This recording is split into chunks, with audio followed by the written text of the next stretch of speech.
मु संजय आपण मानक स्वागत करुच्ची संजय स्टडी चैनल रे। अपेक्षार अंत घटी आपण मानकर finally BSc board of secondary education Odisha तरफ आपण मानकर रिजल्ट प्रकाश पाइबो। परीक्षा फल आज अर्थात मे 2 तारीख संध्या अपराह्न 4टा मध्य आपणकर परीक्षा फल प्रकाश पाइबो। परीक्षा किपरि आपण माने निजर रिजल्ट चेक करि परिबे। तो कौन रही तार वेबसाइट ना www.bscodisha.ac.in रे आपण माने निजर रिजल्ट चेक करि परिबे।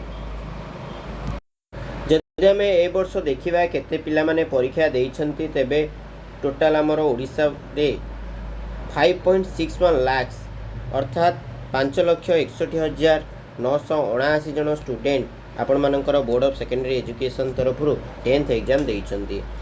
आमर एग्जाम टी आपण मानकर फेब्रुआरी 19 रु आरंभ होई मार्च 2 पर्यंत चली एवं जदि आम देखा सेंटर कथा तेबे 3082 टी सेंटर रे आपण मानकर परीक्षा टी अनुष्ठित होइतिला।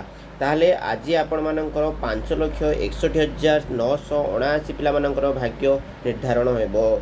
से माने या परे 10th रो रिजल्ट बाहरिबा परे से माने कोन करिवे, किए साइंस नबो किए आर्ट्स नबो किए कॉमर्स नबो, तो कौन रही अपॉर्चुनिटी साइंस आर्ट्स कॉमर्स रे नेले तापरे आपण मानकर से विषय रे आमे आलोचना करबा। ठीक अछि, okay, thank you for watching. यदि वीडियो टी इन्फॉर्मेटिव लागिथे तो लाइक कमेंट शेयर और सब्सक्राइब करियो सहित पाखरे बेल आइकन को ऑन कर दियंतु।